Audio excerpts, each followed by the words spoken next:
Hello, this is Will Harold, the Energy Hunter, coming to you from the Rogue River in Southern Oregon for Akashic Intelligence, the original AI, here with the Walter Russell Secret of Light group to have a discussion today on Alice Bailey's treatise on white magic.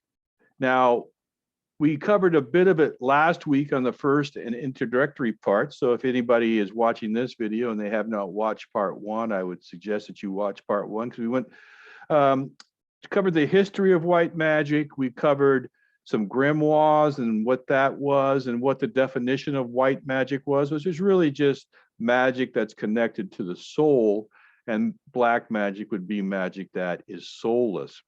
But within Alice Bailey's cosmology or history, she comes from theosophy, broke off theosophy, and began to do her own work with the DK, which she called the Tibetan, which would give her certain messages and images.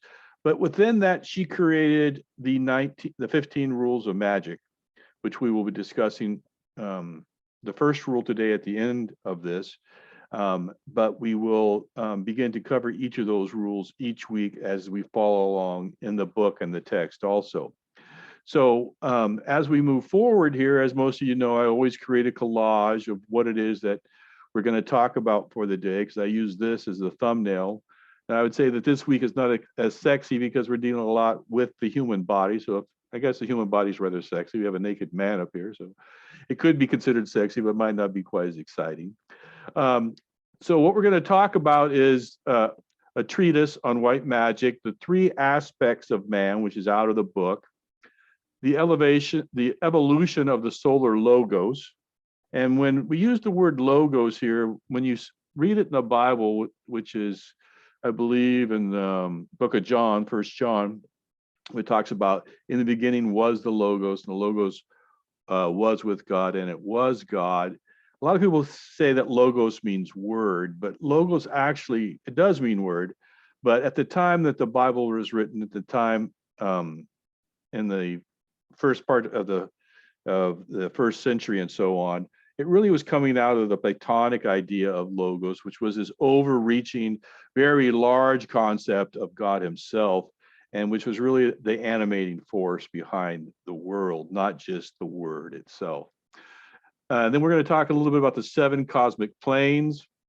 And then we're going to talk a bit about how this is being used today, or at least from the 1980s on, within current psychology and what they call the Biopsychosocial Model by a fellow by the name of Engle. And we're going to talk a little bit about that. So as we look at this right here, I mean, I'll just go to this right now. So here's a kind of the concept of the biopsychosocial model that Engle uses, which is that we have this social order out here. And in that we have the illness behavior. So are you acting sick? You know, what are the ideas that we convey illness to the social order, which is out here? We have psychological distress, attitudes and beliefs, and then we have pain. So this is the Engle model of what we call the biopsychosocial model. And we're going to talk a little bit about that, about how that relates to what Bailey discussed in her treatise in regards to some of the structure of the body, and how we actually have more than that we should be considering, but we will refer to these aspects within that model.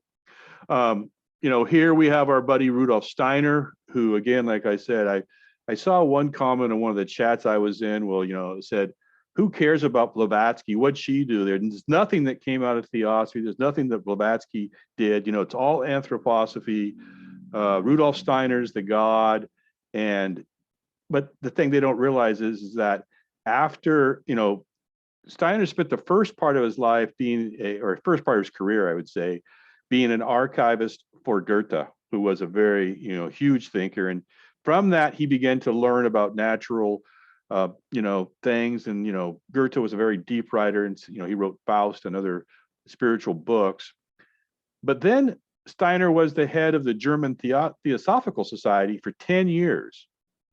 So I don't know how you could be involved with the society for 10 years and not be influenced.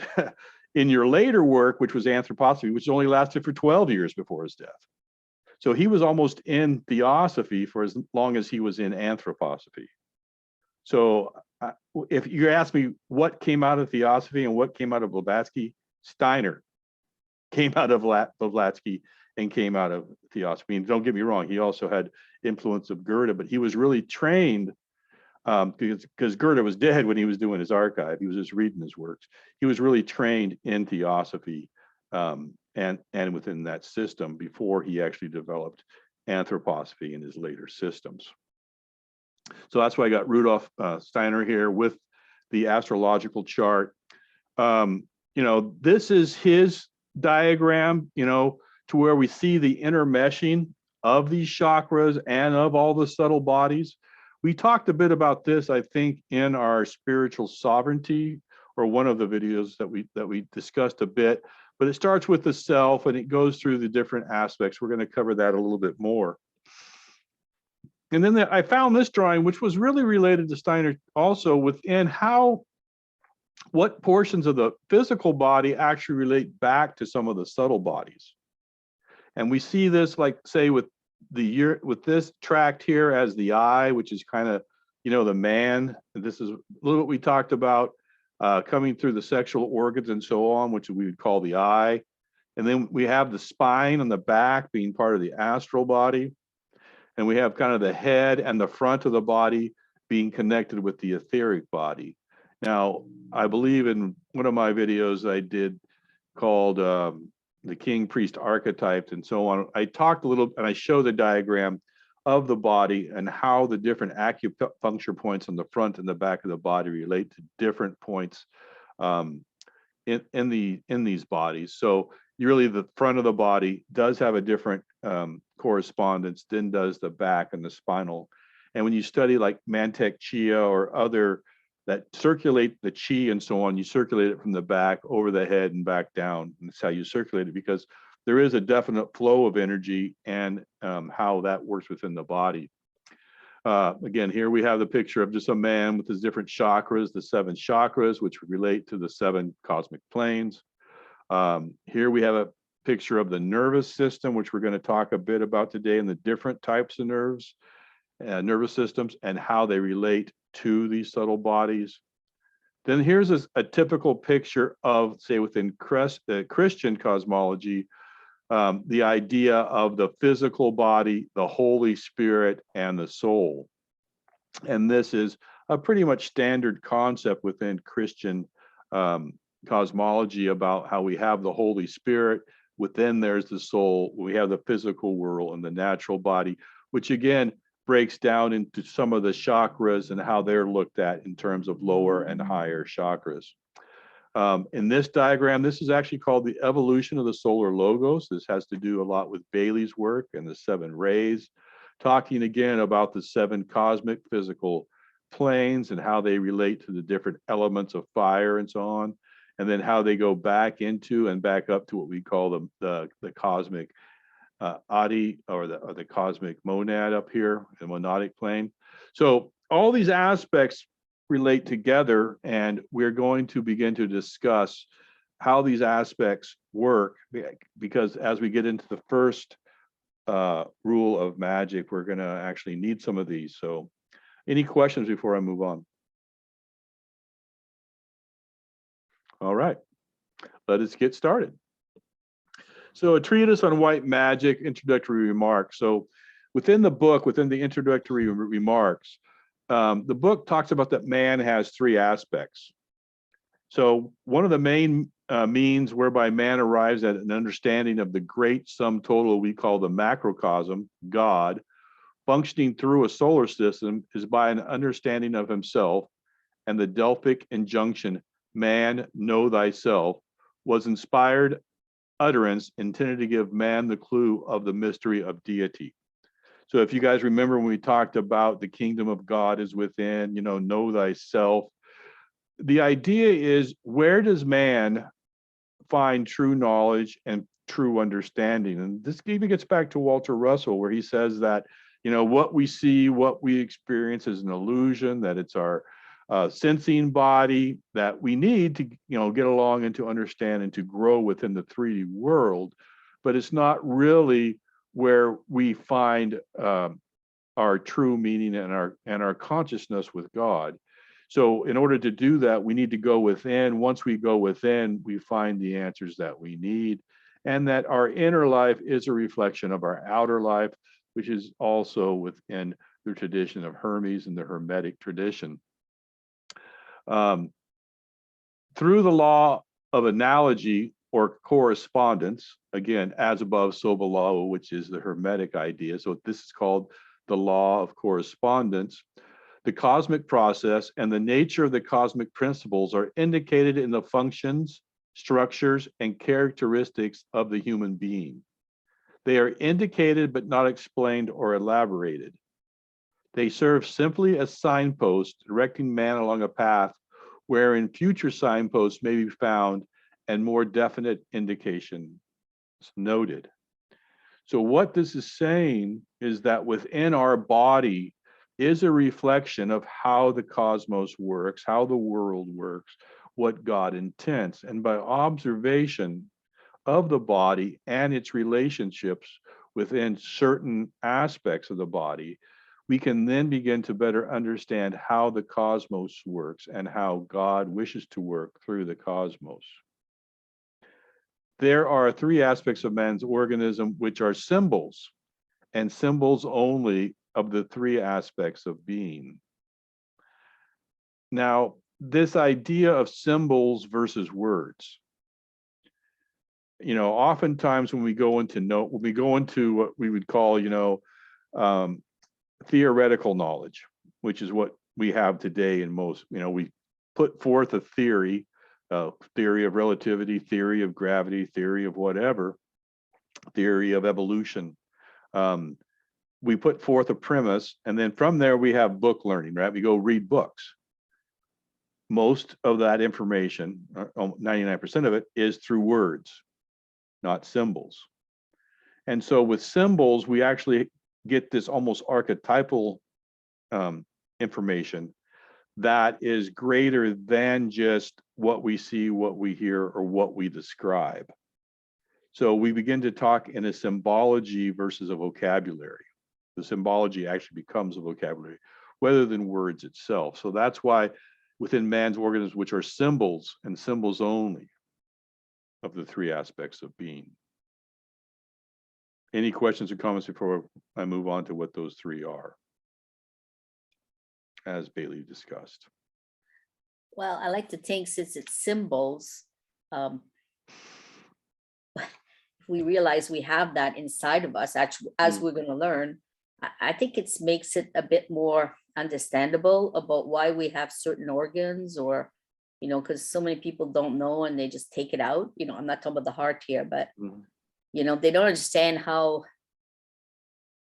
well the body manifested based on certain forces, and it has a symbol in it. That's kind of neat, like it's more, I think it'll make more, it'll help us more, knowing that and seeing what it is, because I think it also, we will see that in, well, could be in Egypt, could be on some sign somewhere, you know what I mean? And so and this is the law of correspondence we're talking about here, where we see these symbols and we relate this human body to what is above. So, I mean, we've talked about in the chat before about there may be a new language coming in there, and the new language may be like we talked about, a new language of symbology rather than language that we understand and begin to see as a spiritual language rather than a material language. So the first energy or activating principle which withdraws mysteriously at death. So at death, this is, what Russell would call the animating force, that, is the life force that is in man, partially withdraws in the hours of sleep or of unconsciousness, and which seems to use the brain as its main seat of activity, and from there to direct the functioning of the organism. This energy has a primary direct relation with the 3 parts of the organism, which we call the brain, the heart, and the breathing apparatus.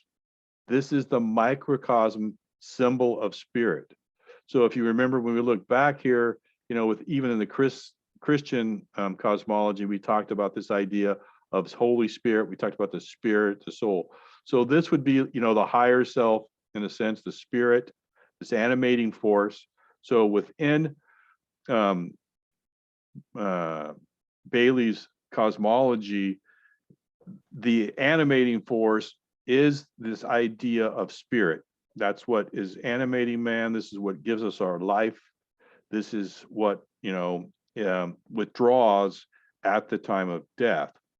And with that, it's actually symbolized within the body, within the brain, within the breathing apparatus, which is, the lungs, the diaphragm also, which powers the lungs, and the heart itself.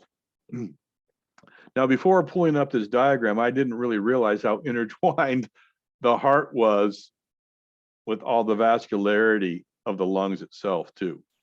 How this is almost functioning like, as one organ, as it is so intertwined together with the oxygen and the heart and the vortex, that the heart is not a pump, it's a vortex, right? And it helps push. It's not the heart that's the vortex. It's that it does its work from the what is it called, CO2 to oxygen. Mm-hmm. But what the fuck? The heart itself doesn't do what you just said. It doesn't do it doesn't pump because it's in the capillaries. Sorry, it's in the veins, the arteries that the vortex is created. Yeah, exactly. So the vortex gets kind of funneled through this area though, right? Because we have this transaction of the oxygen brought in by the lungs, changing to the CO2. Oxygen being put into the blood system and then being outgassed, right, as the CO2, right? So this function is a very unified function within this.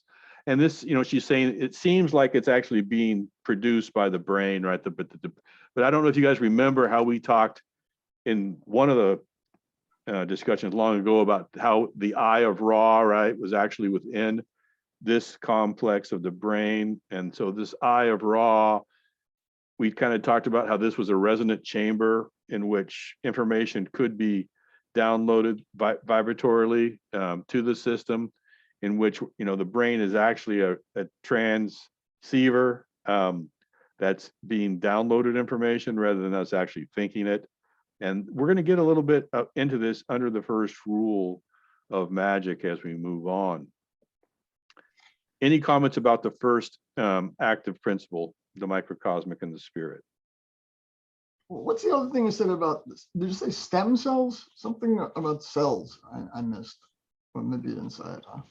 No, I didn't say anything about seems that no, there's nothing about it's a seed of activity. No, there's nothing about stem cells. Okay, so number two, the nervous system. So the first is the energy, and the second is the nervous system. With its complexities of nerves, nerve centers, and that multiplicity of interrelated and sensitive parts, which serve to coordinate the organism to produce the sensitive responses which exist between the many organs and parts from the organism as a whole, and which serve also to make man aware of the sensitive to his environment. This entire sensory apparatus is that which produces the organized awareness and coordinated sensitivity of the entire human being. First, within itself as a unit, and secondly, its responsive and sensitive reaction to the world within which it plays a part. So what this is talking about here is that the second aspect of man is this nervous system. And this, Steiner goes into kind of great depth about these things too, which is the nervous system. And he talks a lot about this. But so, and Russell talked about the nervous system, right? This, what he called the sensing body, and that we really couldn't trust the sensing body because we were taking that information that was coming in through our senses and we were putting it through a filter that may or may not be accurate. But here Bailey also talks a little bit about that. It's not only what we feel, but it's how we relate. And this is what Carl Jung called the relating function, that how we relate to the world around us, how we relate to our social and our exterior environment is how we use this body also to where the heart and the brain and so on is really used for only for the internal parts of the body. This sensing body we're actually using to relate to others. And it's always a problem when it's like it's whose perspective is looking at it. So it seems and a lot of it goes back to the health of it, and so on, because I think Russell said the nerves are what cause the pain. And I would say, some people may not think it's the nerves that cause the pain, and it's actually the brain and the thoughts that cause the pain, not truly the nerves themselves. That's more of a definition that would be put out by allopathic medicine. So the nervous structure coordinating, correlating, and producing an outer and inner group activity demonstrates primarily through the three parts of the nervous system. So within the three aspects of man, within the second part of the nervous system, there's actually three parts, which is the cerebrospinal system, which is the sensory system of nerves, and the peripheral system of nerves. So what this gets back into, we have the spinal cord, right, which is the cerebral spinal system, the sensory system, which is kind of inside the body here. And then we have the peripheral nerves, which is more of our touch and things like that. So she's actually breaking it down to even more specific about the nervous system. It is closely associated with the energy aspect, being the apparatus utilized by that energy to vitalize the body.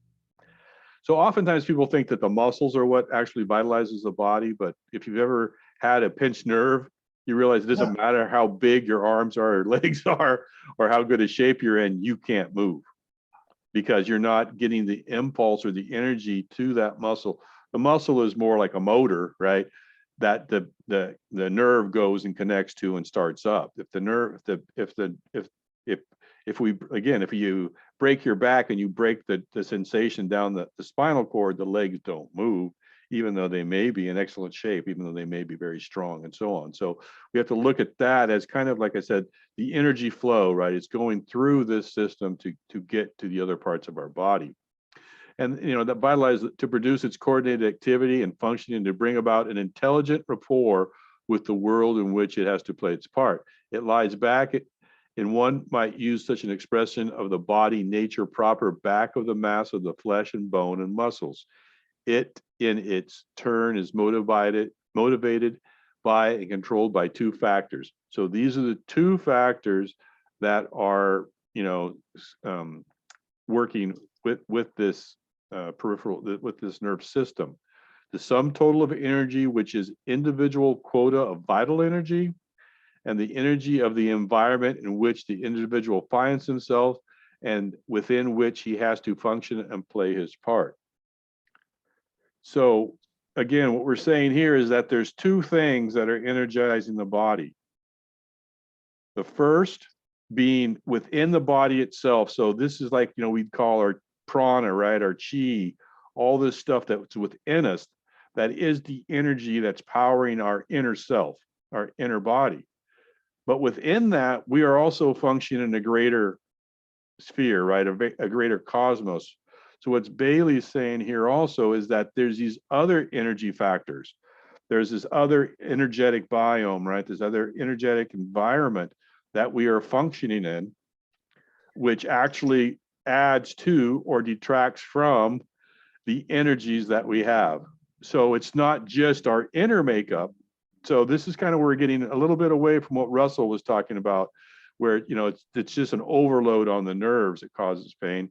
That these other factors outside of us are actually either enforcing or detracting from our energetic body. And it's just not, so we can be in the best shape in the world, we can be eating the best nutrients and so on, but if we're in an environment that's unhealthy and causing stress from the outside, we will still have disease and be sick. So it's not all about just controlling our inner self and our inner body. It also has to do with some of the external factors, and to be aware of that, because we can mitigate, we can transmute. That's the whole concept of biogeometry and the idea of earth energies, is that these earth energies can be detrimental, but we can transmute them into being beneficial and actually aid the body rather than detract. This coordinating nervous system, this network of interrelating and sensitive nerves, is the symbol in man of the soul. So the first was the brain and lungs. This was the spirit. So now the nerves are the soul, and an outer and visible form of an inner spiritual reality. So what we're saying here is that the nerves actually, the nervous system actually expresses our inner spiritual reality.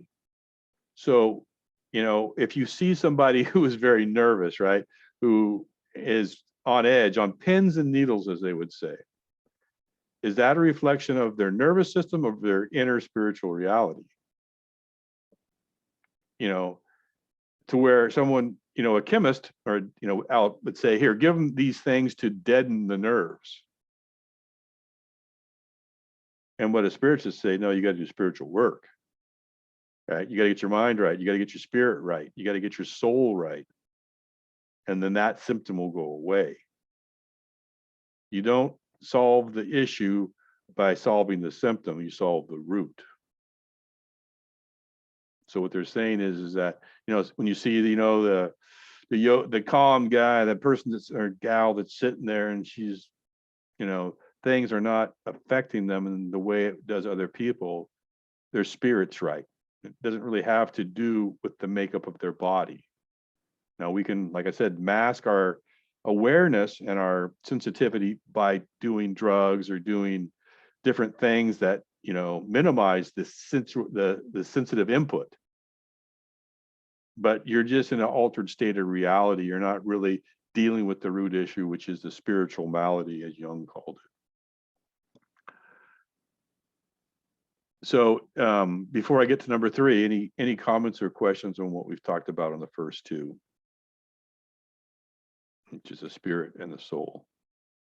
That would be something that somebody that doing traditional Chinese medicine, I guess, would have learned a lot, no? Mm-hmm. I would think. I mean, I see it in the office of the practitioners, Mm-hmm. the nadis, the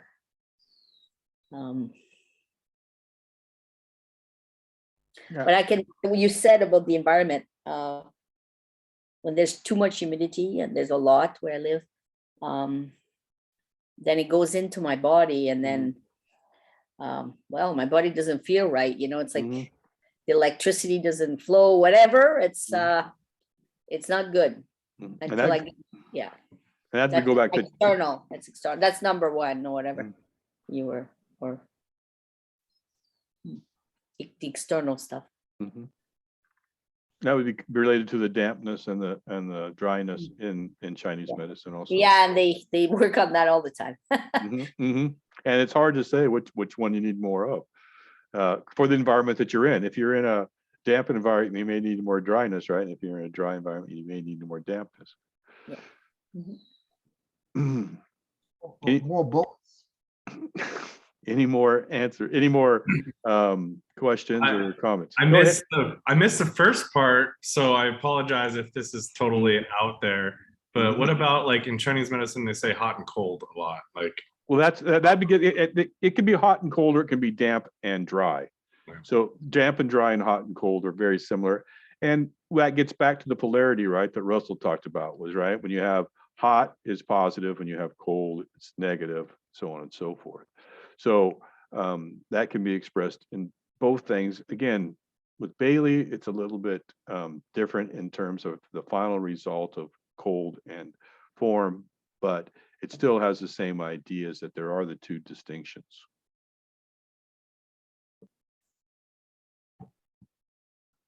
Okay, anything else before we move on? All right, number 3. So this is the final of the 3 aspects of man. There is finally what might be described as the body, the sum total of flesh, of muscles, and of bone, which the man carries around, correlated by the nervous system and energized by what we vaguely call his life. So, the spirit, his life, that's what energizes it, and it's being coordinated and correlated by the nervous system. Any questions on what we talked about with the third aspects, which is really just, so we're talking about, so this really goes back to, you know, almost the simplified model here, the body, soul, and spirit within the Christian cosmology, with the spirit being the animating force, the soul being the nervous system, and the body being this meat suit that we carry around with us in our 3D reality. Be funny if it wasn't true. Okay, so before we move on, this isn't really in the book, but we're going to talk about it. And I think what you have to realize is that during Alice Bailey's time, which was in the turn of the century to about the 20s, I mean, she went on later, but we're talking about, you know, the people that lived during that time with anthroposophy, with theosophy, with many of the spiritual teachings. A lot that were involved that would have picked this book up would know what we're going to talk about here, which is these 7 cosmic planes. Now they differ a bit, you know, by who you talk to or what system you're in. But again, they basically have the same, but I'm putting up the ones that are the theosophical ones, which is what Bailey's using. So that as we begin to talk about the different planes, or we call them the subtle bodies, you can actually call them the chakras and different, you know, things like that. Ibrahim Karim calls them the planes of nature in biogeometry. They have different names, but they all really have kind of the same concept behind them, and they pretty much, you know, cover the same areas. So we're going to go ahead and start with, you know, the first, which is the physical plane, which is, you know, our 3D reality, the Earth. So this is the lowest of the 7 planes, and where we spend. Now, I know there's some people actually say there's planes lower than these 7, which, you know, would be the demonic realms, the realms below our feet. But for right now, we're just going to use this as the first. This is the lowest of the 7 planes, and where we spend our physical lives. We are generally only aware of the 3 lower subplanes of physical matter, which are molecular, solids, liquids, and gases. The 4 higher densities, called the etheric plane, are levels at various levels of subatomic particles. A physical etheric object is generally not visible to the ordinary senses. Fairies and nature spirits exist etherically. So sometimes we will see the physical plane and then the actual etheric plane pulled out as itself. But what this is saying is that they're combining the etheric plane with the physical plane. It's just that within the physical plane, the etheric plane exists in the physical plane. We just can't see it. Sometimes this is also, I think, we'll call the emotional plane, but the etheric plane. But within that are these nature spirits, which correspond back to these higher, the solids, liquids, and gas of some of the, you know, so this would be air, fire, water, and earth, where the nature spirits exist, and also the fairies, which now in this, they're actually spelling F-A-I-R-I-E-S. When you read the grimoires, it's spelled F-A-E-R-Y. So this is more of a Grimm's fairy tale idea of fairies, to where true fairies are spirits, which are different than what you would see within Tinkerbell, per esoteric and grimoires. Okay, any questions on the physical plane, on the idea of the physical plane? Okay. The next is the astral plane, the first higher non-physical plane. One frequently hears about this in paranormal accounts, in the out-of-body and near-death experiences. One is conscious on this plane. So we're still conscious on the astral plane, but it's a higher plane. Right after one dies and before they reincarnate, they are on this plane, and the first guardian angels are found here. So now we're beginning to see, so we have nature spirits, you know, and fairies. And so we now have the first guardian angels on this astral plane, which are the next spirits that are being incarnated. So we have another sentient being on this plane called the guardian angels are found here as well. This is also called the emotional plane. So I guess they're calling the astral plane the emotional plane, because the matter on this plane is what composes feeling, desire, or emotion. Negative emotions and the realms of hell, like purgatory, exist on the lower subplanes, while positive on the upper. So they're actually breaking, and Ibrahim Karim does the same thing, is that these planes are broken into upper and lower planes as well. So they're just not one cohesive plane. There are different levels within each of these planes. So he's saying that on the lower astral are these negative sides, on the upper astral is the positive side, or we'd call them detrimental and beneficial. It is impossible for what we think of as evil to exist anywhere except from the mid-astral on down, by definition. Astral and higher objects and bodies can only go through physical matter in the same space without adversity affecting either side, but they can go through each other without much trouble, avoiding the collision aspect that happens with physical matter, although one can still interact much like on the physical plane. So what we're saying is that once you get to the mid-astral, which is where we're still conscious, but this is kind of like this idea of purgatory where we're hanging out after death. The idea of evil or of, demonic, or these lower spirits that we're talking about here, negative, so they would be equalizing that, evil and negative are kind of the same. And this is what happened from the mid-astral on down. Above that, we wouldn't have evil. Now that can raise questions about, where other angels live, and like the fallen angels, right? Why did they fall? What plane were they in when they fell? Were they evil, or were they just thrown out for their actions? This gets back into a much higher idea if they are only at a mid-astral level, because we know that these beings that fell were on some of the highest levels and planes. It is impossible. So we talked about that, right? And the idea is that you can't transverse through these planes until you actually cleanse yourself of these emotions. So as long as you have these negative emotions, these negative feelings, you cannot progress through the planes. You just don't have, really the resonance that's going to get you through that. We talked a little bit about Star Trek and how we talked about, going through force fields. And if you were in the proper resonance, you could go through, right? If you weren't, you were being held back. So it's kind of the same idea that as our body changes, as we lose these negative or non-beneficial emotions, then we can then change our resonance, which can get us into the next realms and higher realms. Any questions about the astral plane? When we're dreaming, are we in the astral plane? We're in a portion of the astral plane because we're non-physical, right? The things that we're seeing are non-physical. The experience we're having is non-physical. So we're a portion in there, but we are still anchored, right? Or corded to the physical body. So when you get into things like lucid dreaming and other ideas like that, where you spend more time in your astral body, you begin to lose touch with reality. And, some people said that life was more real than this life.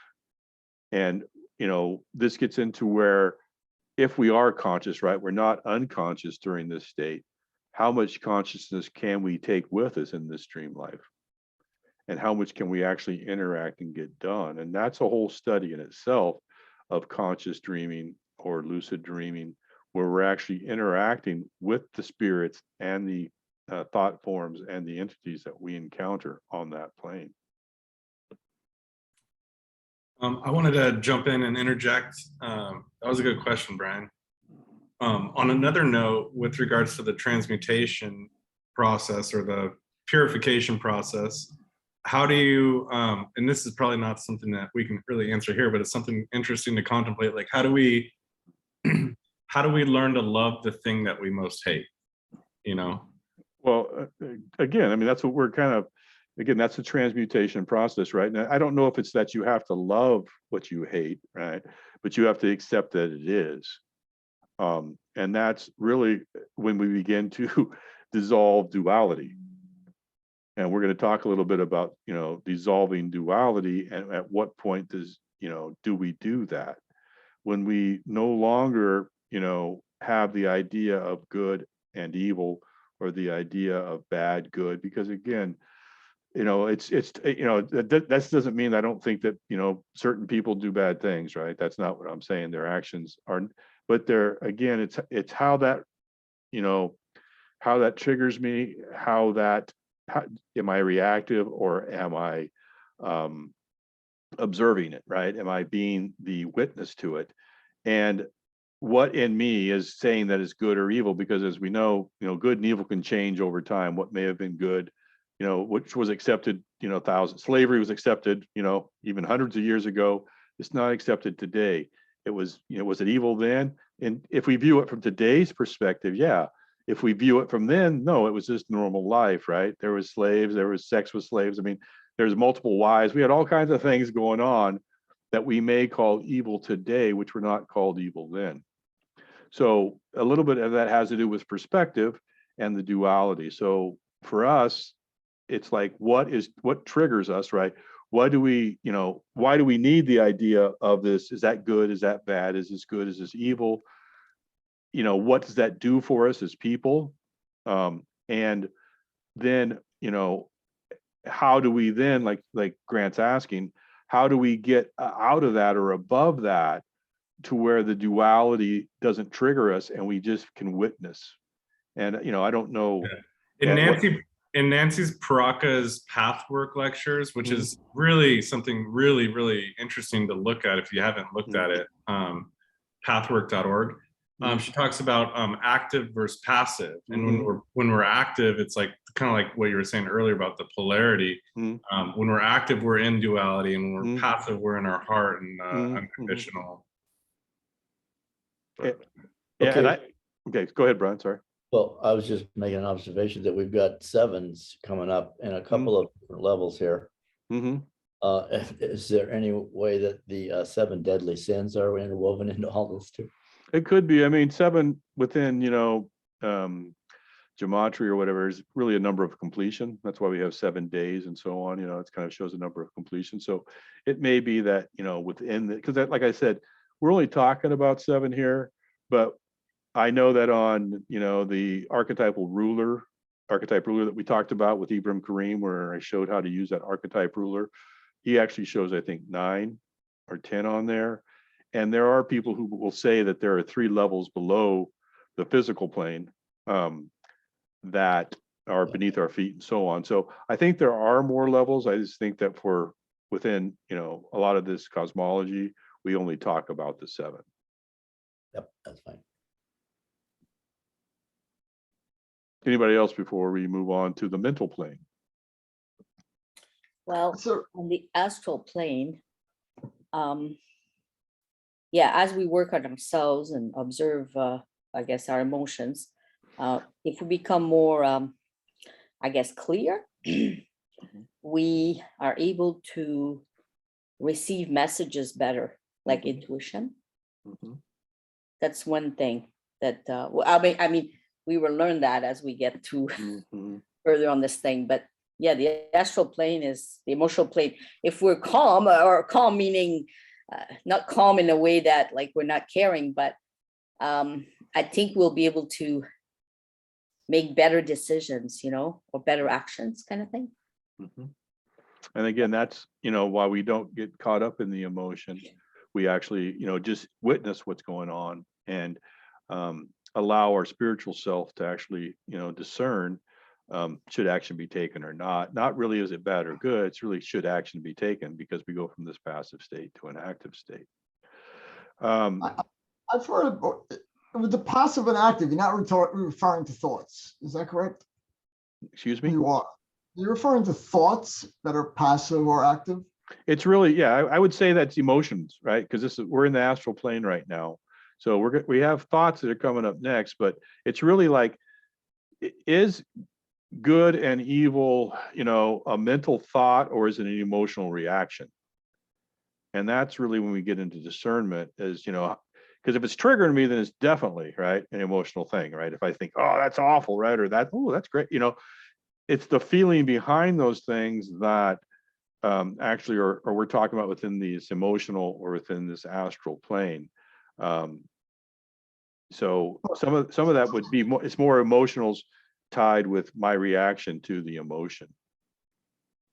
Yeah, I mean, for sure. But what you need to do is, from what I read from that William Atkinson guy, who says that every thought and every thought ever thunk, is out there, and that passive are older ones that you could take in, but active thoughts are the ones happening right now. Yeah, he explains how to do it. Yeah, and it really depends, like you said, it's and one that's out there and old. I mean, there could be a thought of racism or a thought of neo-Nazism, right? I mean, Nazism. Is Nazism old or new? Well, they call it neo-Nazism, same thought, right? It's always been around. It just may be, being brought to awareness now. So it's tough to say, put passive and active on old or new. It is really more of what is taking up your headspace, more than what's out in the ether itself. He talks about the lower self also, that your true self, I think he means, what you're talking about is your higher spirit. self, yeah, your spirit or your But soul, yeah.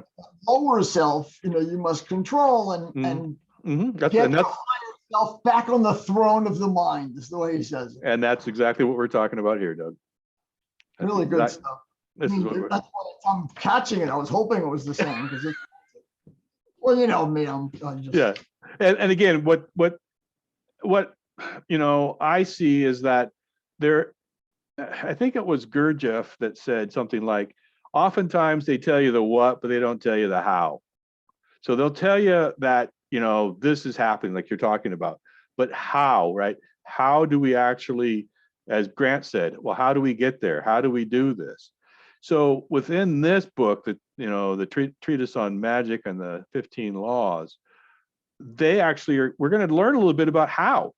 And if we put in the work, right, that's the whole idea, is that there's no like shortcut, right? There's no the 5 easy steps to spiritual enlightenment, or finding these books. Yeah, this is all about, by doing the work, this is how we actually begin to attain the things that we're talking about. So not only are we talking about the what, but we're talking about the how here. Hopefully this is what we get to.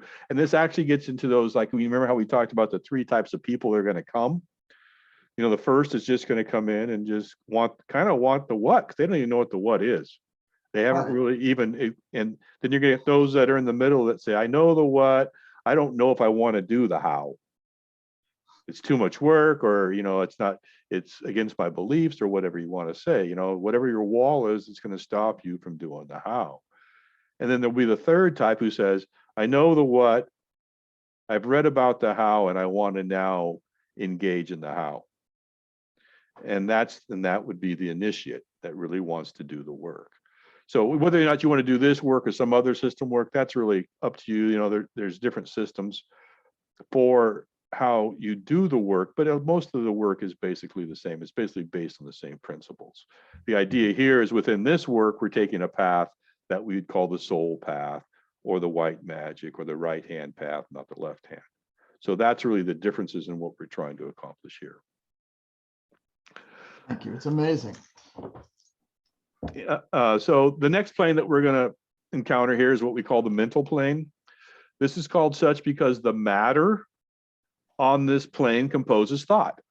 So this is where, we have the matter that's composing thought. It's possible for one to mental project in the same way one astral projects, but on the whole being consciousness on the higher plane is much more difficult. So it's very tough on the mental plane to actually be conscious on this plane, in that it requires an extremely high state of spiritual evolution.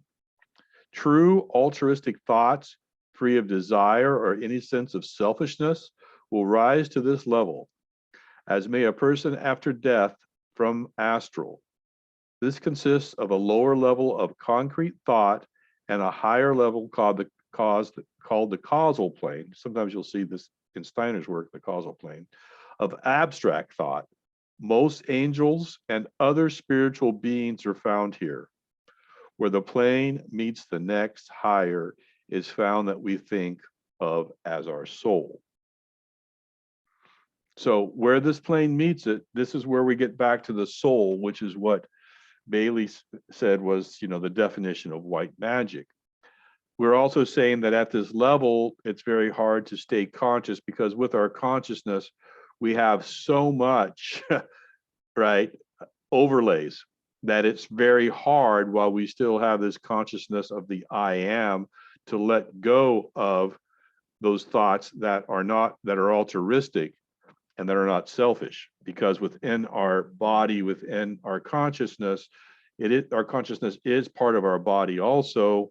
And within that, we still have some of the animal body, which is the flight or fight, all those things that make up our ability that we want to stay alive. So we have a little bit of selfishness there, and we have not let go of all of our, ideas and become totally altruistic. But this is, again, where we have this is the plane where we have our spiritual beings, right? The most angels. So we had some, one angel, the guardian angel, right? The first angel that we talked about on the astral plane, but now we're getting to where the other angels and spirits would exist that we talk about.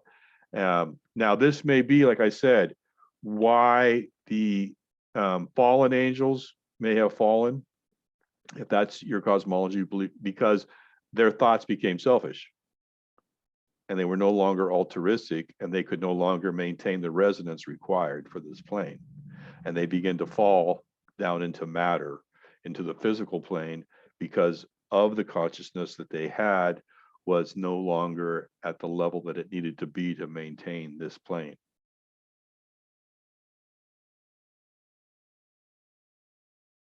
So any questions on the mental plane before we move on? Well, yeah, if they're falling down to these lower planes, but we're not seeing them. No, we're not seeing them because, well, again, we don't know that. I mean, some are being seen, right? I mean, if you read the Bible, there's accounts of angels being seen all the time. Are they in the same space as maybe the fairies and nature spirits?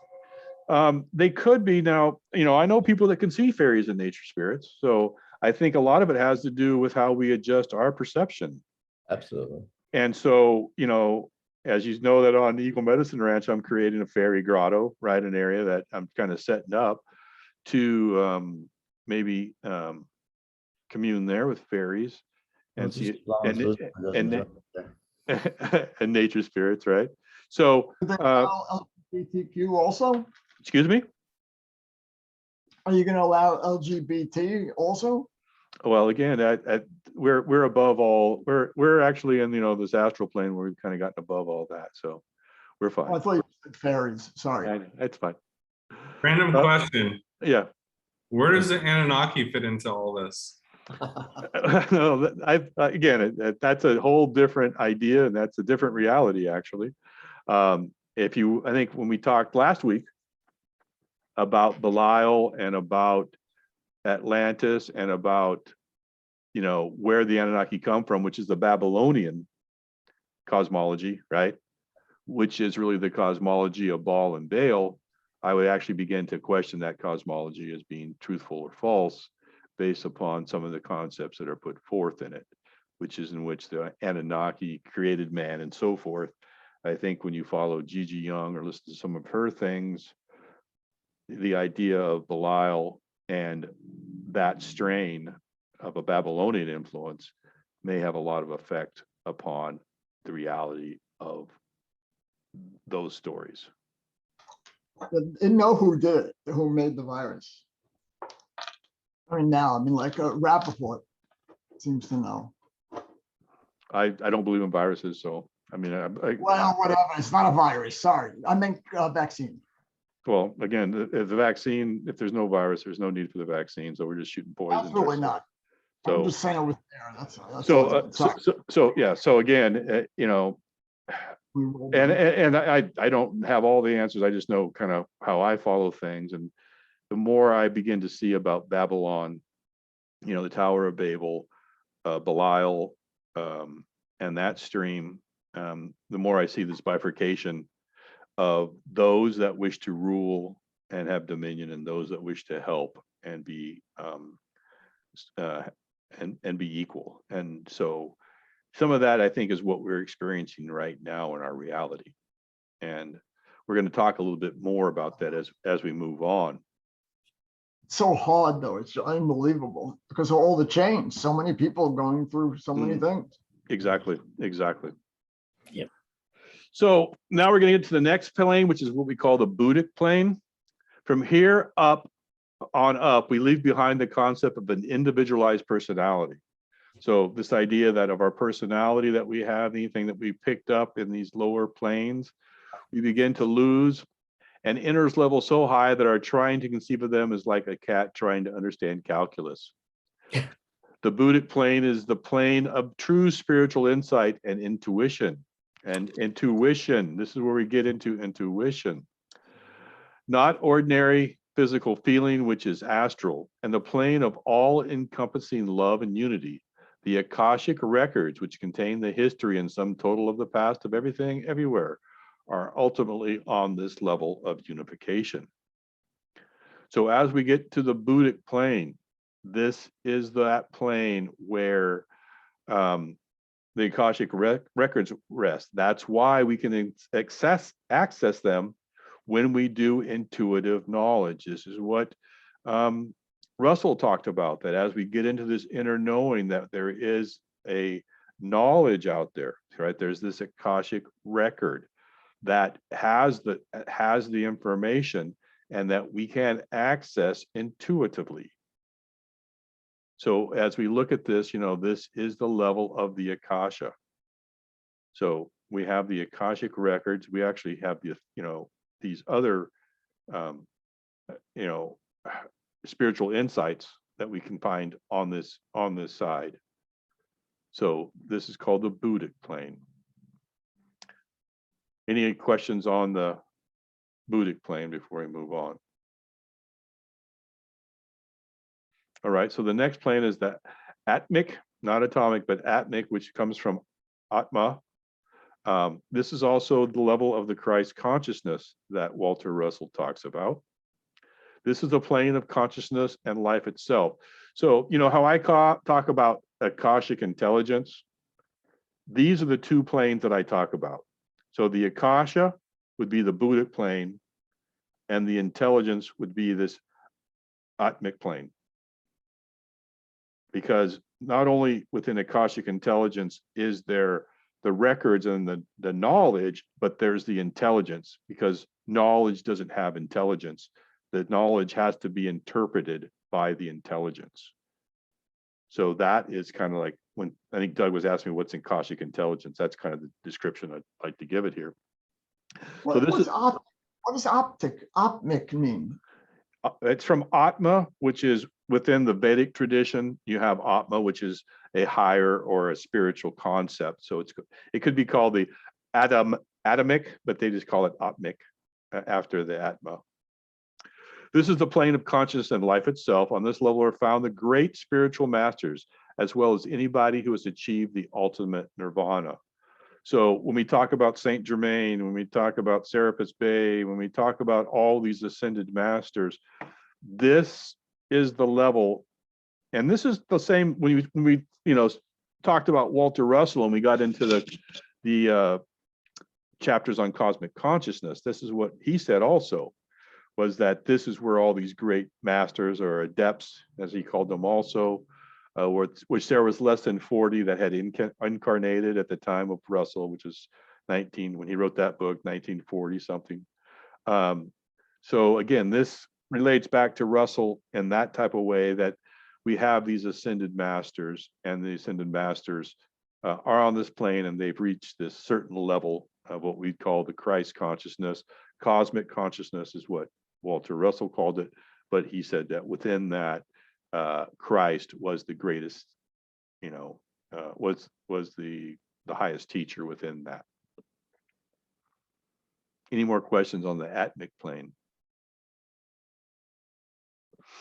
All right, the next one we're going to go to here is the monadic plane, beyond any type of matter. So once we get totally out of all matter, dimension or evolution, we can think of this as the plane of where monads, the ultimate divine spiritual spark in all living things, expresses themselves and evolve and create on the lower planes. We've left space, time, and self behind. So once we get to the monadic plane, we now get to that plane of we've left time and space, and we just have these sparks, right? So this is, you know, if you were to look at like just like a whole, like look at the fire with the fire sparks, and it just has all these things, right? That each of these things, that they no longer have self, but they're all interacting and evolve and create. So this is probably where at some point, right, that you may be at, where you begin to think about incarnating on Earth, right? And you're moving, you know, down to the lower planes. But this would be where you begin to create. And again, this gets back to Hermeticism, as above, so below. And what, you know, what Bailey's trying to get at here is that we have to change our perspective. And even Russell said this, that, you know, this body is not me, that there is these higher things and forces at work.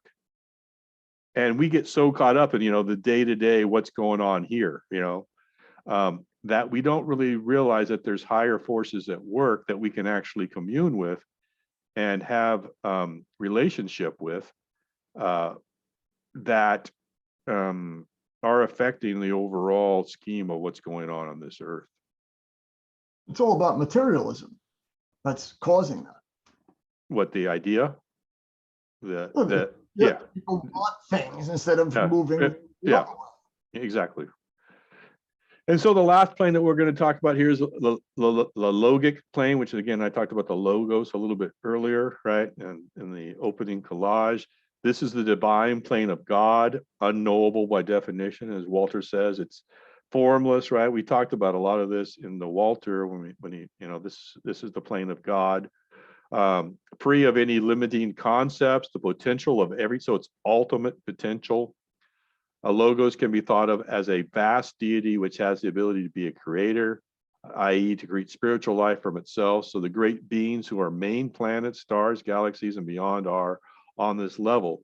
So again, Bailey's going another step to which she's actually putting planets and solar systems as sentient beings on a God level. Okay, so because, you know, it would almost be that the earth has created people, right, has created mankind through this God chain, through this logic plane, and as a creator. Now, I don't know if she created man, but so far as maybe the trees, animals, and things that spring forth from it. And with that over here, I actually, any comments on the logic plane before I move on? Yeah. Okay. We call the Earth Mother, Earth, creating. And our physical form springs forth from the earth, right? So all the, you know, dust we come and dust we shall return, right? So yes, you know, it's an interesting and this gets to whether or not we actually see the earth as a sentient being. You know, Rupert Sheldrake talks a lot about this within his morphic resonance stuff. You know, are planets sentient? You know, are they beings? Because once we begin to see all these things as having sentience, as having, you know, being living, to be alive, to be godlike, it will change the way that we treat it and the way that we, you know, value it. Because right now, if we see it as a dead rock, right, you know, one show calls it the third rock from the sun, not the third being from the sun, you know, what a different show that would be, right? The third being from the sun versus the third rock from the sun. That's just some vehicle we're sitting on that's spinning through space. All these things cloud our judgment of who we are and what is really going on. So the materialistic perspective is influencing us there. Exactly. Which is our so before you move on, hey, I'm just jumping in here. Before you move on, is there another level on the next slide, or are we done No. with the levels? We're done with the levels here. That was the 7th level. I think it's kind of interesting that they didn't point out the level that's the singularity, because the logoic plane, as pointed out here, still has multiple beings. Correct. Correct. And that is, like I said, it's a little bit of a different thing than what I'm used to. The logos within the logos that I'm familiar with, it is more defined as the singularity, right, or source, where all things come from. But this is almost saying that it's the divine plane of God. Again, when they say God, it's a small God. It's not a big God, right? So, and maybe God's not on a plane, right? That he's that the idea of the singularity is not a plane, because once you get to the singularity, it's nothingness, right? Right. Yeah. Yeah. I think I So just read today, and go ahead. Is that different then from the potential of everything, which is here? yeah, the potential of everything, but the potential of everything, again, I think what I am is talking about is that the singularity would be that there's nothing. So there is no plane, there is nothing, right? It's the idea that it's just vastness. So it's not a plane. Oh, well, actually, my idea of that is that it is everything completely undifferentiated before there's any polarity, which is the ultimate energy. So it's actually, my thought of that is completely the opposite of vast nothing. It's the everything completely undifferentiated as the one. Okay. Okay. But yeah, I just think it's interesting. I mean, I'm not finding any conflict. I think we're just going through this person's point of view. Exactly. And how they've laid it out, and we're mapping it into and adding, into the stuff that we know already. And yeah, so I was just pointing that out. And I agree with you. I mean, I do agree that it does seem strange that we don't have this, singularity or the large God, right? All capital letters in the sense, or the source that Russell talks about. Well, I read something today in Kabbalah, I'm sure, who said that it was God who created, there was no universe, and God created the universe, and then he created the Hebrew alphabet, used the first 3 letters or something to create everything on the earth, and then continued with each group was something else he created on the earth. Each group of the Hebrew alphabet and the numbers, the little numbers, the big numbers, use them to then create the everything. Like again, there'll be light type thing.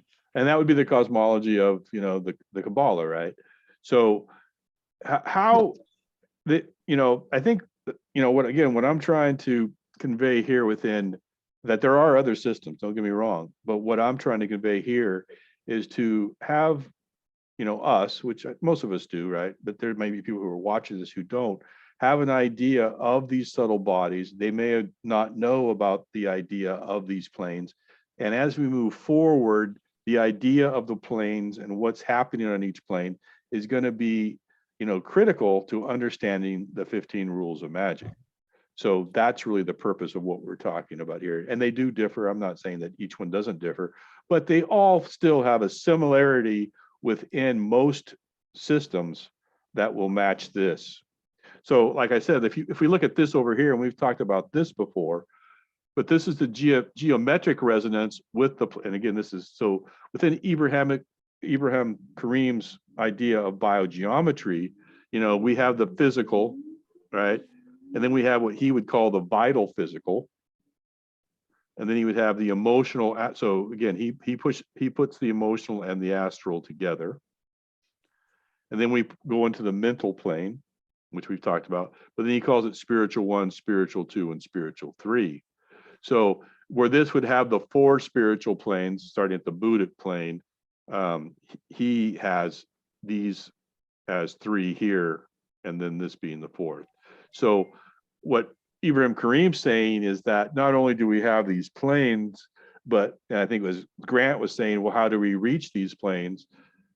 Ibrahim Karim would say that there is a resonance by what forms we choose and what forms we may like be in contact with to actually achieve this resonance.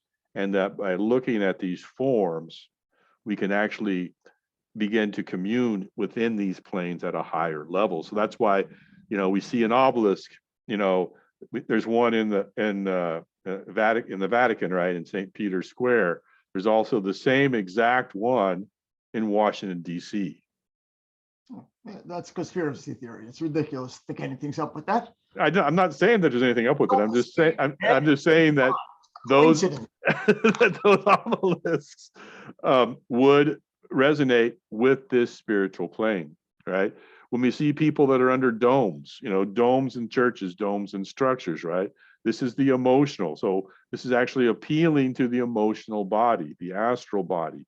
So when we see certain structures, and this is from an architectural standpoint, from the architect's eye, when we see these structures, what are we really trying to accomplish with the resonance of the structure? And why was the structure built that way? Or why do we have, again, when we talk about the mental plane, I've always said, what's the thing in the computer that holds, that information? It's the hard disk. Why is it a disk, right? It's not a disk, right? It used to be disk. The old hard disk, the big ones, I'm sure Doug remembers those, the plastic ones used to have to load into the computers. They look just like these disks, right? We're getting away from that. We were just talking earlier. Now it's just really chips. But I don't know if it's called a hard disk still or a hard disk drive or what we call it, right? Even though it doesn't really represent the disk anymore. So I just want to correlate that, within these other systems, they do have the same concepts and they work about the same. A little bit different naming. I think within this one, this is more of what I was talking about with the monad. With the singularity or whatever. This kind of seems within the biogeometry that there'd be this third, singularity kind of thing that we're looking at here. So any questions before we move on to the last part of this, within this, the ideas of the planes and the ideas of the correspondence to the different spiritual bodies and subtle bodies in man? I really liked what I was saying about the totality of all, and it's like I kind of see it as like to our minds, like that only perceive things. When we say nothing, we think of it as like empty, but it's really full. So like, I don't know, I just wanted to kind of comment on that. And then also like one thing I haven't really heard much of, which I kind of am a little bit, I think that we should mention love, because I think that's one of the most powerful forces in the universe. And I think through the power of love, we can transmute these through these planes and be able to like travel, We don't have to be just in one place. Magic, though, he's picking all this stuff because this is how the magic story is going to play out. Well, and again, what Russell says is that the substance is light and the foundation is love. So anytime that we talk about the divine plane, this would really be the plane of love or of God. It's hard to say that love's an emotion, because it's really like, how do you define love? And that is a huge question in terms of, is it an emotion? Is it a being? Is it an intelligence? Is it a sentience? Because if you're just, if you're looking at it, like within Greek, they have different words for love, right? There's agape love, right? There's philo love. There's brotherly love, right? There's friends love. There's eros, erotic type love. So as we use the term love, we really need to define what is the aspect of love that we're talking about. And is it the foundation that Walter Russell talks about, or is it what we're saying is, what men and women feel to each other, or what brothers feel towards each other? So I think that, it's really what aspect of love are we discussing? Is it a mental love? Is it an atmic love where we're above everything else? So I think that love is a portion of all this. I think the love that we will talk about would be determined upon which plane it's on, but it, encompasses all planes, but at different levels, because we can have a love of money, right? We'd say this is a love of money, but that would be on the lower astral plane, right? We could say that's on the lower astral plane. We as humans would still call it love. So, we may love, a person, but in a wrong way, in the sense that it's a self-fulfilling love. I do it for my own needs, still called love. And so I think that we need really to define when we say it's all love. I mean, that's kind of a term that's bantied about a lot today, but we don't really define what that love is. Yeah, it sounds pretty cliche. Excuse me? It's kind of cliche, kind of what Yeah. you said, but Yeah. I think it's kind of been misrepresented too. Yeah. And that's why I say I really like what Russell said, was that that the matter is light, right? The foundation is love. So love permeates all things, just as God is omnipresent, right? He permeates all things, or source permeates all things. I think maybe when you get to the singularity level, that is all that is, or the one, maybe the only characteristic you might say that has, at least as I've thought, is love. Mm-hmm. While love permeates all of the planes, and of course we have that all in common because it all stems from the source. Mm-hmm. I think once you get back to all that is I think a great word for that is love. Mm-hmm.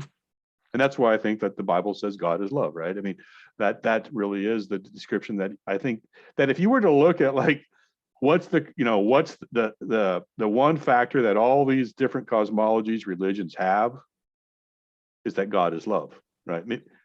So maybe, Satanism might not, but that's a different path. So I think everybody on the right-hand path, right, on the soul path, that all those religions and cosmologies would agree. That Another underlining property, I think, of that love too, is as the one differentiates and diversifies and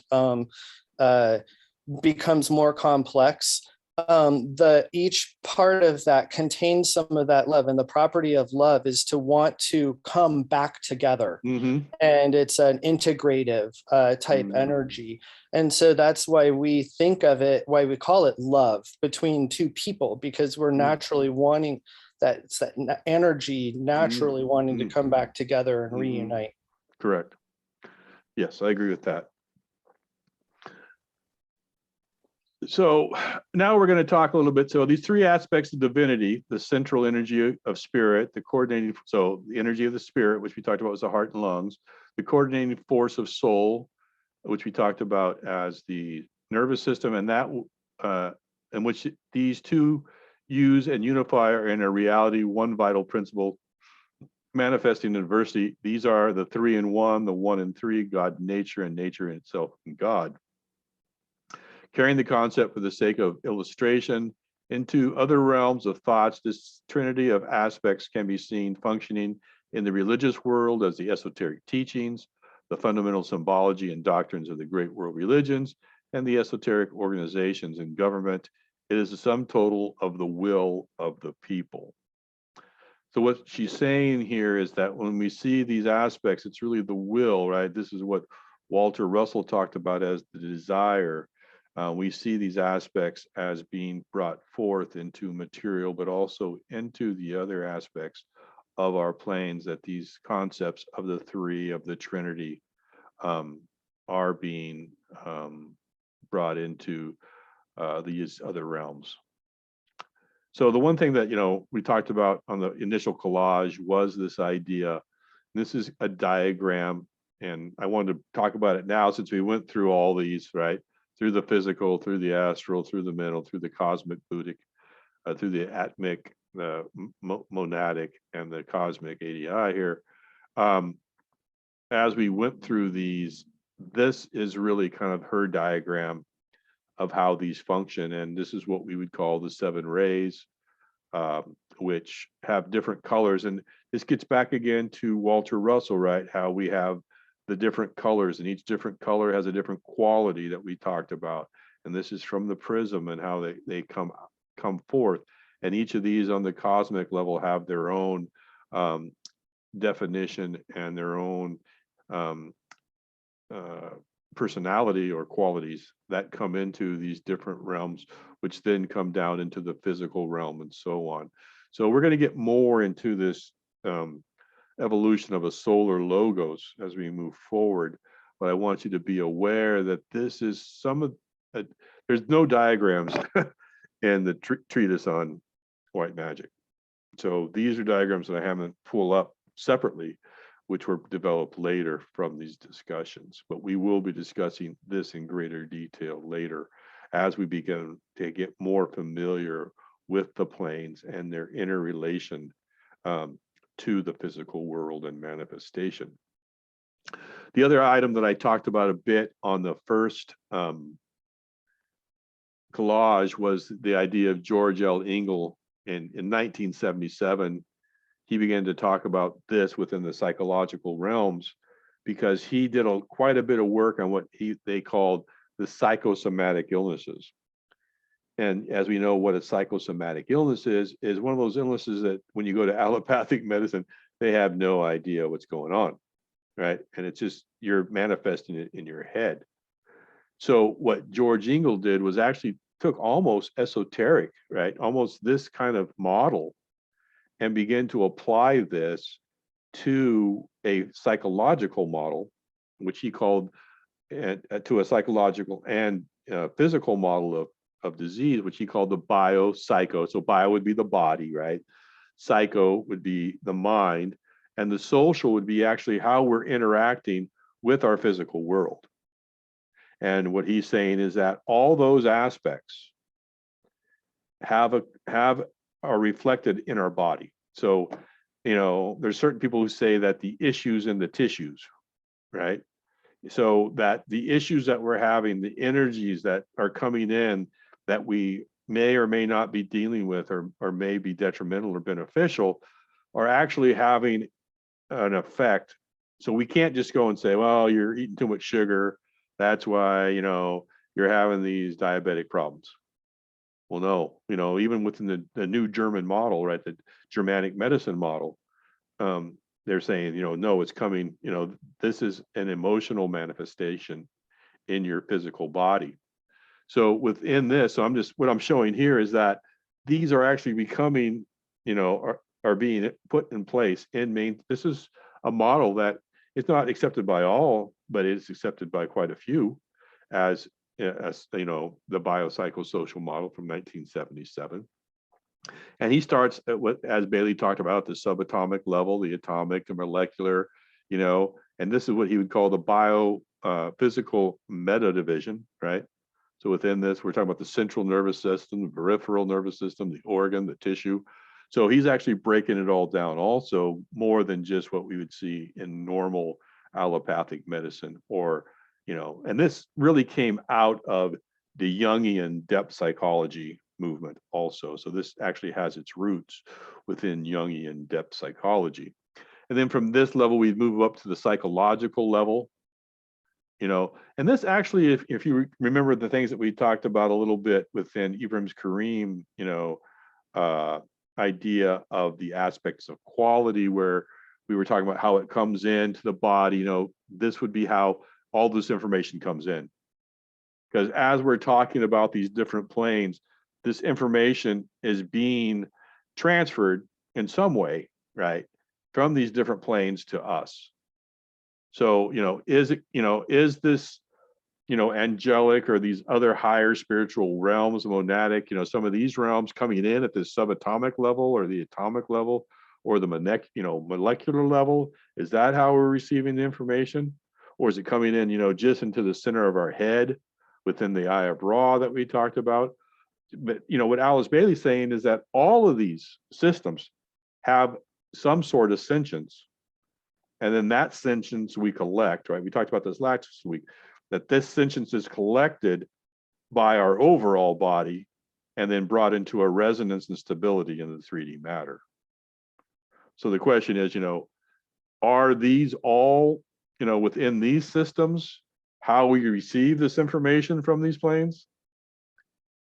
Is that how I receive it? Because then we get into the psychological, that, right here is, this is where you can kind of tell it's a Jungian thing, because we talk about the archetypal image system, which is really kind of like that symbolic system that Alice Bailey was talking about at this point.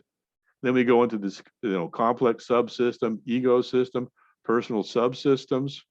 And we go into, and then, this is these are kind of the systems that, Walter Russell and some people don't really talk about, but really, our didactic system, our family system, our peer group system, our occupation, so on and so forth. And how do all these, affect us and become part of us? And that's why, this system is called the biopsychosocial system, because he's really getting into what, I've often talked about with, I can't think of his name now, but in regard to, the radical empiricism, where we have to look at all aspects, not just the root cause, and try to, say that it's just chemistry or something in the body that's causing that. So again, I just wanted to bring that in to say that, when we talk about what's come out of all this stuff, well, this is still being talked about up to 1977. I don't know, we've gone into much more materialism now, and the pharmaceutical industry has really changed to where they don't want to look at any of this stuff. They just want to give you drugs for this, drugs for that, drugs for this, and they don't really want to find out, how this sentience or how we can communicate better. They just want to dead it down or kill it off. So, they want to burn, cut, and kill whatever they can. So, but 1977, we still had pioneers that were looking at this, and it's still alive today. Any questions on anything we've talked about on this slide? I thought that the saying was the tumor is a rumor, tissue is the issue, or something like that. But yeah, it could be. But the issues in the tissues is what Troy Casey always That's good. says. Meaning that, whatever emotional things happen and whatever things are happening, whatever trauma that we're feeling is actually being manifested in the body, which could start with the tumor in term of encapsulation of toxins. And then, okay. So from this, I kind of put together this, and this is actually a conversation that Grant and I had on the phone, but it was really more about like, am I creating it, or is it creating me? And this is kind of like, I'd rather say, am I the creator transmuter, or are others the creator transmuter? And the reason I say others is because, as we talk about this, so, like, what's under the I am the creator transmuter of my reality? I'm talking about my reality, right? Not yours, not somebody else's, of my reality. And, first of all, you start off with the I am, right? And I am a creator. I am one with all, right? I am one with all. So if you go to the other side, so if I actually have the other, and this gets back to those circles I talked about from William Whitefeather, I think it is, where you have, if you're in the creator circle, you can't be in the victim circle. So you got to choose which side you're on. And when you're in this victim circle of others are the creators, transmuters of my reality, instead of saying I am, you say they are, right? I am, when you're in the creator, I am doing this, I am responsible, I am. When you're in the victim side, you're saying they are, right? So you jump out of the creator into the victim side. You can't be in both sides. You got to be in one side or the other. You can't be involved with both. So you say, I am one. When you're in the other side, you say, I am separate. When you're on the creator side, the I am side, I am unique. When you're on the other side, you say, I am different. Again, it's kind of a glass half full, half different.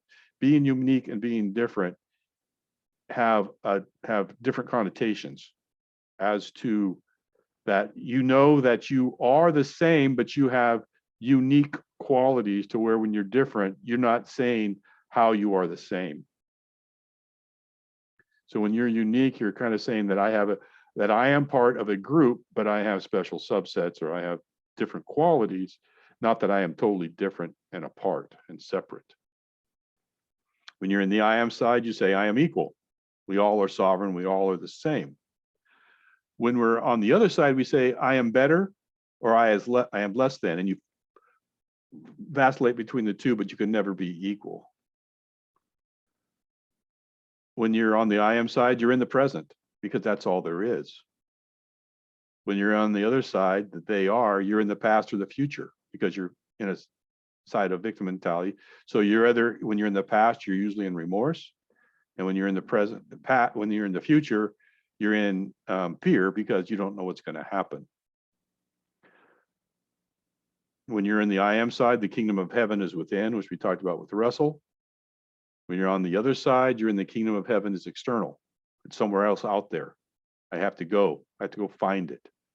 You know, it's someone else has it. I have to go there. When you're on the I am side, you have internal sovereignty. On the other side, you have others are sovereign. So I want kings, I want rulers. Other people are sovereign. I'm not sovereign. I need somebody else to be sovereign to tell me what's right and wrong, right? When you're on the I am side, you have the internal responsibility. On the other side, your others are responsible for things. Others are responsible for my health. They're responsible for my happiness. They're responsible for all these things, right? When you're on the I am side, you have inner discernment. On the other side, you have external rules and laws. That's what you need, right? Because they're in control. They're sovereign. They know better. When you're on the I am side, I am the cosmos. The other side, the cosmos is external. You know, you can say when I'm on the I am side, you can say I am divine. We say that we're a part of divinity. We are not God. We are a part of God. But on the other side, I am evil, right? I am a fallen being. I'm a sinful. I am nothing. I'm evil. You know, that's the other side. That's the victim side. When you're on the I am side, I am the witness, right? We talked about this a little bit before. We are just witnessing things. When you're on the other side, you're reactive. That's good. That's bad. That makes me mad. That makes me happy. That's the reactive side, right? You have the witness. On the I am side, you have inner knowing. On the other side, you have external knowledge. This is what we talked about as the theoretical knowledge, right? This external knowledge. Within this inner knowing, we have intuition, which we talked about on those higher planes. We have the intuition. And on the other side, we have a brainwashed programmed existence. Any comments on these two concepts of I am and they are? It's great. I am becoming. It's so like you could put the evolution on this, like, you know, we're on the evolution path. So it's more, yeah, I think of it as dynamic, you know, I am becoming. And then that's why it's always changing.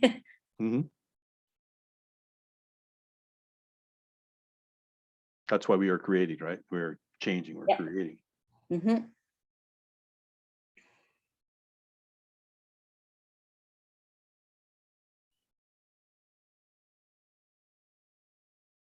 Any other comments before we move on to the last slide?